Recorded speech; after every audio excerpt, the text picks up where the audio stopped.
Were you there the night that Biggie was killed? Well, from my perspective, what happened is that if I look at the overall picture of it, and like I said it before, I think there was four different groups that was trying to hurt us from Bad Boy. You understand? I think the people at Death Row, based on what DJ Quick said out of his mouth, those niggas said they was gonna try to get him. I think the people in the dog pound wanted Big and Puff at one time. You understand?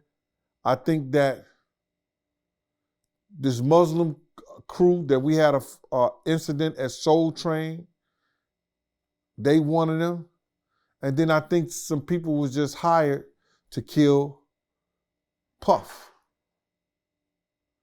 So now, I think different crews was trying to kill us or wanted to have a beef with us. And the people who was trying to kill Puff that night end up killing Big. Can you take me through the night? We arrived to the Peterson Museum. They were playing Hypnotize 1,000 different times. Puff was running back and forth. You had Keefy D come up to the, Keefy D, one of the Compton Crips, he came up there. I introduced him to Big. The fire extinguishers was going off because there was a lot of smoke and everything. We was up in the Peterson Museum and there was luxury cars in there.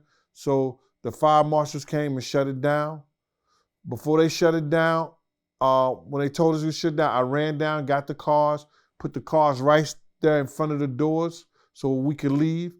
We were about to go to Steve Stout's house because he was giving a party up in the hills. I called one of my friends, Chaz from Black Hands. Chaz told us not to come up there to the hills because he thought that if we'd have went up in the hills, a lot more people would have got killed because it looked like they was setting something up because they was trying to get us up in the hills, right? At the time, I didn't know that Big car had stickers on the wheels that said Big something. All his wheels had stickers on them that was different from ours, and they were the same vehicles. We parked on side the driveway. When we got ready to leave, this Muslim come walking down the street. I ended up showing him my weapon. He walked back up the street. After I showed him my weapon, he walked back up the street. Asked everybody, was they ready to go? They said yes. I hopped on top of the side of the car. Hopping on the side of the car, I said, Puff said, yo, Gene, get in the car. And I was like, yo, I want to ride on the side of the car, man, make sure everybody's all right. You know, because I felt that we didn't have enough security. You know, we went in there with 23 people and 11 of us left together. From 23 to 11, because I think 12 of those individuals had already decided to leave us in the party and go up on the hills to Steve Stout's house, right? So now, me and Puff get into an argument because he's telling me to get in the car or I'll never work for Bad Boy again. When I get in the car, he moves his seat all the way back. I'm kind of crunched sideways. So then I tell our driver, Kenny, yo, Kenny, run the next 3 lights. The reason I told Kenny to run the next 3 lights, I had just took a class prior to going out there with the DEA. That's the Drug Enforcement Administration. It was called Interrogation and Surveillance.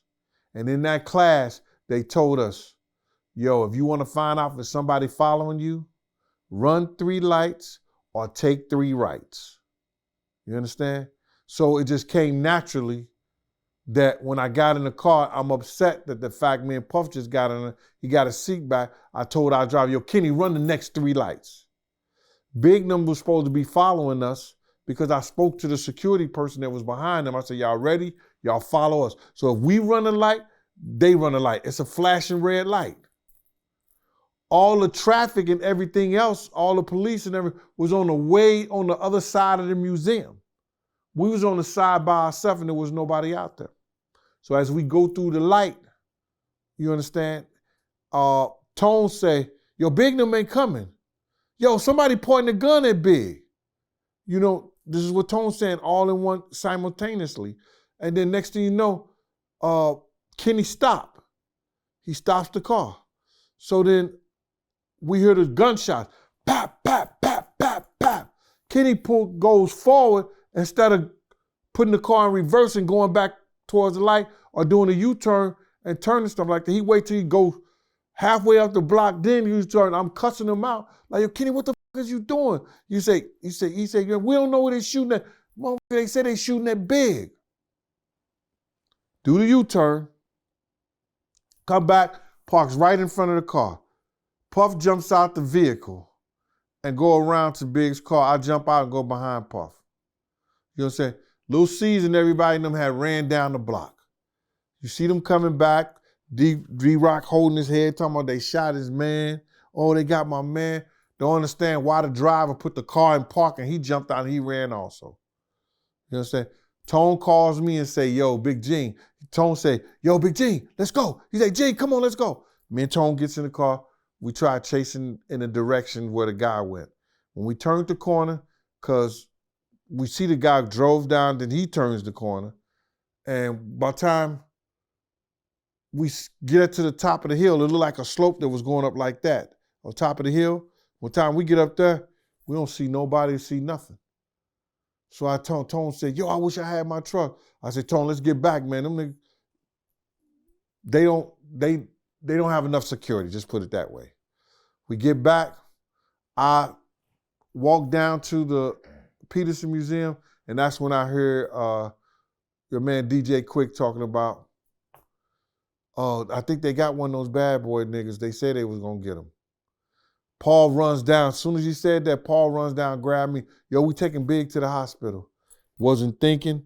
Ambulance is right. The ambulance is right there. So when Stevie J and them making the and people are calling 911, why didn't the dispatcher say, well, we got an ambulance right there, and why they ain't come to the other side of the museum?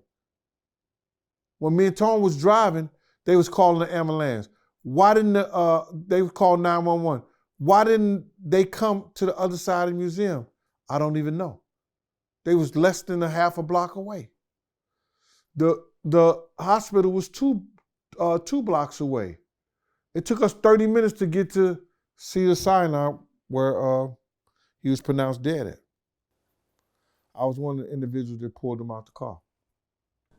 What's up? This is Cam Capone. We got more content like this coming soon, so hit that like button, subscribe, and stay locked in to Cam Capone News.